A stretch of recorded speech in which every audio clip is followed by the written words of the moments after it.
There's no feeling more intense than starting over. If you deleted your homework the day before it was due, as I have, or if you left your wallet at home and you have to go back after spending an hour in the commute. If you won some money at the casino and then put all your winnings on red but it came up black. If you got your best shirt dry cleaned before a wedding and then immediately dropped food on it. If you won an argument with a friend and then later discovered that they just returned to their original view. Starting over is harder than starting up. If you're not ready for that, like if you've already had a bad day, then what you're about to go through might be too much. Feel free to go away and come back. I'll be here. Alright, thanks for coming with me on this trip. I'll understand if you have to take a break at any point. Just find a safe place to stop and quit the game. Don't worry, I'll save your progress, always, even your mistakes.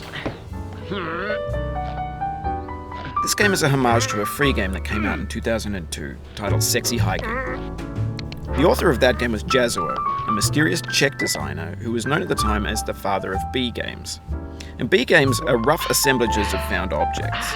Designers slap them together very quickly and freely, and they're often too rough and unfriendly to gain much of a following. They're built more for the joy of building them than as polished products. In a certain way, Sexy Hiking is the perfect embodiment of a B game. It's built almost entirely out of found and recycled parts, and it's one of the most unusual and unfriendly games of its time. In it, your task is simply to drag yourself up a mountain with a hammer. And that act of climbing, in the digital world or in real life, has certain essential properties that give the game its flavor. No amount of forward progress is guaranteed. Some cliffs are too sheer or too slippery. And the player is constantly, unremittingly in danger of falling and losing everything. Anyway, when you start Sexy Hiking, you're standing next to this dead tree that blocks the way to the entire rest of the game. It might take you an hour to get over that tree, and a lot of people never got past it. You prod and you poke at it, exploring the limits of your reach and your strength, trying to find a way up and over. And there's a sense of truth in that lack of compromise.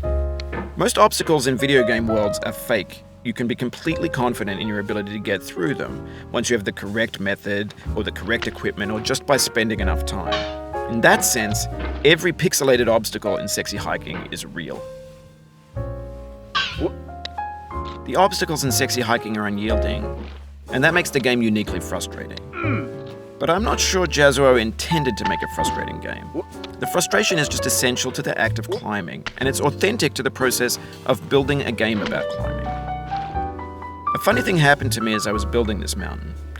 I'd have an idea for a new obstacle, and I'd build it, test it, and it would usually turn out to be unreasonably hard. But I couldn't bring myself to make it easier. It already felt like my inability to get past the new obstacle was my fault as a player rather than as a builder. Imaginary mountains build themselves from our efforts to climb them, and it's our repeated attempts to reach the summit that turns those mountains into something real. When you're building a video game world, you're building with ideas, and that can be like working with quickset cement. You mold your ideas into a certain shape that can be played with, and in the process of playing with them, they begin to harden and set until they're immutable, like rock. And at that point, you can't change the world. Not without breaking it into pieces and starting fresh with new ideas. For years now, people have been predicting that games would soon be made out of prefabricated objects, bought in a store and assembled into a world. And for the most part, that hasn't happened, because the objects in the stores are trash. I don't mean they look bad or that they're badly made, although a lot of them are. I mean they're trash in the way that food becomes trash as soon as you put it in the sink. Things are made to be consumed and used in a certain context, and once the moment is gone, they transform into garbage. In the context of technology, those moments pass by in seconds. Over time, we've poured more and more refuse into this vast digital landfill that we call the internet. It now vastly outnumbers and outweighs the things that are fresh and untainted and unused. When everything around us is cultural trash, trash becomes the new medium, the lingua franca of the digital age. And you can build culture out of trash. But only trash culture. B games, B movies, B music, B philosophy.